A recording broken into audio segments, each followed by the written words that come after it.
இயேசுவில் அன்பார்ந்தவர்களே, ஒரு நாள் ஒரு இடத்திலே நாத்திகர்களுடைய கூட்டமானது நடைபெறுகிறது. நாத்திகர்கள் ஒவ்வொருவரும் பேசுகின்ற போது கடவுள் இல்லை என்று ஆணித்தரமாக அவர்கள் சொல்லிக் கொண்டிருந்தார்கள்.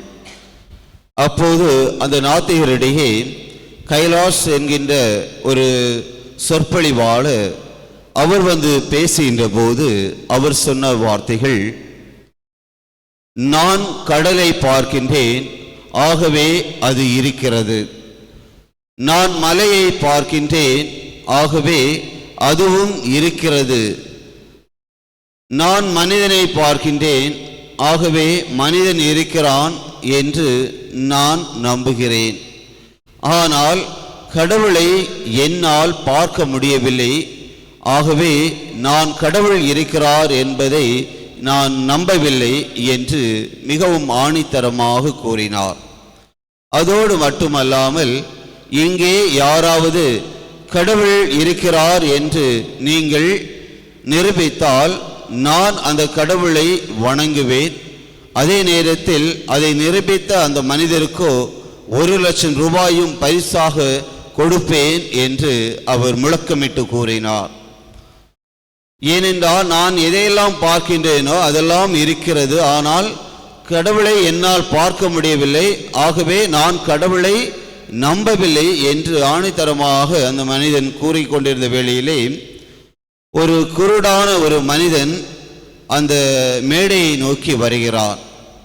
அவன் ஒரு கிறிஸ்தவனாக இருக்கின்றான். ஆகவே அவன் அவ்வழியாக சென்று கொண்டிருந்த போது இவர் பேசுகின்ற அந்த பேச்சை கேட்டுவிட்டு அவன் அந்த கூட்டத்தில் நுழைந்து தட்டு தடுமாறி அந்த அங்கே இருக்கின்ற மேடையை நோக்கி அவன் வந்து கொண்டிருந்தான். அப்போது அந்த நாத்திகர் அவரை வரவேற்கின்றார். உமக்கு என்ன வேண்டும் என்று அவர் கேட்டபோது அவர் சொன்னது,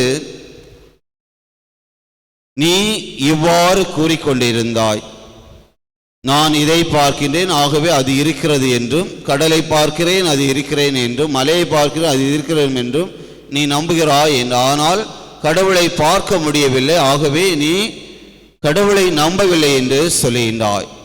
இப்போது நானோ உன்னை பார்க்க முடியவில்லை. அவர் ஒரு குருடராக இருக்கின்றார். ஆகவே நான் வந்து இப்போது கைலாஸ் என்கின்ற உன்னை பார்க்க முடியவில்லை, ஆகவே நீ இல்லை என்று சொல்லிக்கொள்ள முடியுமா என்று கேட்டார். நீ ஒவ்வொன்றை பார்த்ததால் இருக்கிறாய் என்று சொல்கிறாய், ஆனால் கடவுள் இல்லை என்று சொல்லுகின்றார். நானோ எனக்கு கண் தெரியவில்லை, நான் உன்னை பார்க்க முடியவில்லையே, ஆகவே நீயும் இல்லை என்று சொன்னால் உன்னால் அதை ஏற்றுக்கொள்ள முடியுமா என்று கேட்டார். அப்போது அந்த மனிதன் சொல்வான், உனக்கோ கண் பார்வை தெரியவில்லை, ஆகவே தான் நீ இவ்வாறு செய்கிறாய் என்று. நீ குருடனாக இருப்பதால் நீ இவ்வாறு கூறுகிறாய் என்று சொன்னவுடன் அந்த குருடன் சொல்கின்றான், நானோ குருடாக இருக்கிறேன், ஆனால் நீயோ ஆன்மீகத்தில் குருடனாய் இருக்கின்றாய்.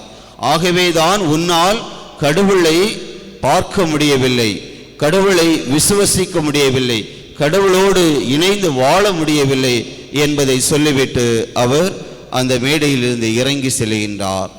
ஆம் இயேசுவில் அன்பார்ந்தவர்களே, பல நேரங்களில் நாமும் இவ்வாறு தான் இருந்து கொண்டிருக்கிறோம். அதைத்தான் இன்றைய நற்செய்தியிலே நாம் பார்க்கின்றோம். தந்தைக்கும் மகனுக்கும் உள்ள ஒரு உறவை ஆண்டவர் இயேசு கிறிஸ்து மிகவும் தெளிவாக இன்று நமக்கு எடுத்துரைக்கின்றார். தந்தை எவ்வாறு தன்னுடைய மகனை இவ்வுலகிற்கு அனுப்பினார், அவருடைய பணி என்ன, அவர் என்ன செய்ய வேண்டும் என்பதை ஒன்று விடாமல் ஆண்டவர் இயேசு கிறிஸ்துவுக்கு அவர் சொல்லி அனுப்பினார். அவரும் தந்தையிடமிருந்து வந்தவராக இவ்வுலக வாழ்விலே அவர் தன்னை இணைத்து கொண்டு எல்லாவற்றையும் தாங்கிக் கொண்டு அவர் வாழ்ந்து கொண்டிருக்கின்றார். ஒரு சாதாரண ஒரு மனிதன் எவ்வாறு வாழ வேண்டுமோ அதே போன்று அவருடைய வாழ்க்கையும் ஆண்டவர் இயேசு கிறிஸ்து மாற்றி அமைக்கின்றார். அது மட்டுமல்லாமல் அதே வேளையில் தன்னிடமிருந்த அந்த இறை தன்மைகளை யார் யாருக்கு எப்போது தேவைப்படுகிறதோ, எந்த நேரத்தில் தேவைப்படுகிறதோ அதே நேரத்தில் அதையும் கொடுத்து அவரும் ஒரு கடவுளாக அங்கு பிரதிபலிக்கின்றார். ஆம் இயேசுவில் அன்பானவர்களே, தந்தையிடமிருந்து வந்த மகன் நமக்காக பாடுபட்டார். நம்முடைய பாவங்களுக்காக அவர் சிலுவையை சுமந்து கொண்டார். நம்முடைய தவறான செயல்களுக்காக அவர் சிலுவை சாவையும் ஏற்றுக்கொண்டார். ஆகவே இறைமகன் இயேசு தந்தையோடு இணைந்து அவர் இருக்கிறார் என்பதை நாம் விசுவசிப்போம். அந்த விசுவாசத்தின் வழியாக நம்முடைய வாழ்க்கையை மாற்றி அமைப்போம். ஆமேன்.